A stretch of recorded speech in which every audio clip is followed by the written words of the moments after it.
I'm Helen, and it's lovely to be with you today to continue with day 14 of our Advent devotional, Actively Going Nowhere.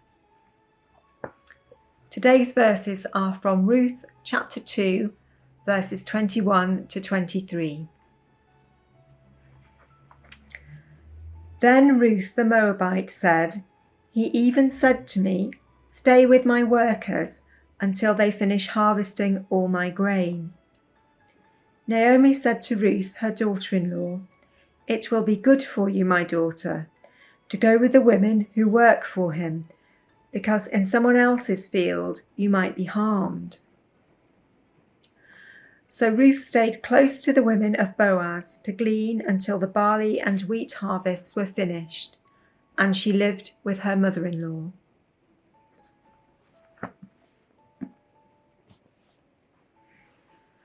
Where does your heart go? One of the phrases Christians often use at this time of year is "Jesus is the reason for the season." It can be a helpful reminder that in the midst of everything else, our hearts are meant to be captivated by the wonder of our newborn King. And yet, it is amazing how easily our hearts are drawn elsewhere in the Christmas season. We are drawn to the shiny shopping displays and the bright websites that seek to persuade us their products will complete our lives. We are drawn to the idea of putting on a perfect Christmas and so receiving the admiration of those we care about. We are drawn to the illusion of Christmas control, believing if we can just write enough lists and sort out enough jobs, then this year's celebrations will finally be everything we'd hoped. As chapter 2 draws to a close, today's passage will invite us to consider what is captivating our hearts in this season. Why go anywhere else? Naomi has just been explaining to Ruth that Boaz is one of their family's guardian redeemers. Now, as Ruth and Naomi reflect on Ruth's encounter with this intriguing man, our narrator gives us 3 reminders as to where hope is to be found. Firstly, Ruth explains that Boaz has encouraged her to stay with his workers until the harvest is over, in verse 21.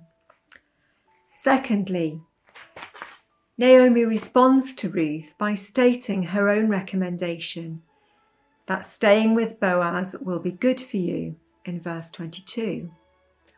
Thirdly, we're told that Ruth does indeed follow this advice. She stayed close to Boaz's party until the harvest was over, in verse 23. Stating the obvious. Reading everything that's happened so far, the decision to stay in Boaz's field might seem a fairly obvious decision. After all, why would Ruth go anywhere else? As Naomi has said, the prospects from gleaning elsewhere were at best uncertain and at worst dangerous. And yet, how often our hearts wander from treasuring Christ. Making obvious decisions isn't quite so simple when our hearts are involved. As the hymn writer Robert Robinson put it, "Prone to wander, Lord, I feel it, prone to leave the God I love." One of the reasons why we have a Christian calendar and why we mark Advent and Christmas each year is because a rhythm of following the gospel story helps us to keep reorientating our hearts on Christ. He is the place where true and lasting hope is to be found. Where is your heart tempted to wander at this time of year? Where do you seek after satisfaction or hope? What has been captivating your daydreams or dominating your to-do lists?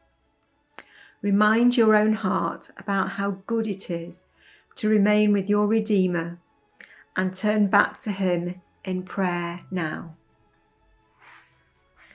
And I hope that you will enjoy listening to the song as well. Gather round, ye children, come. Bye.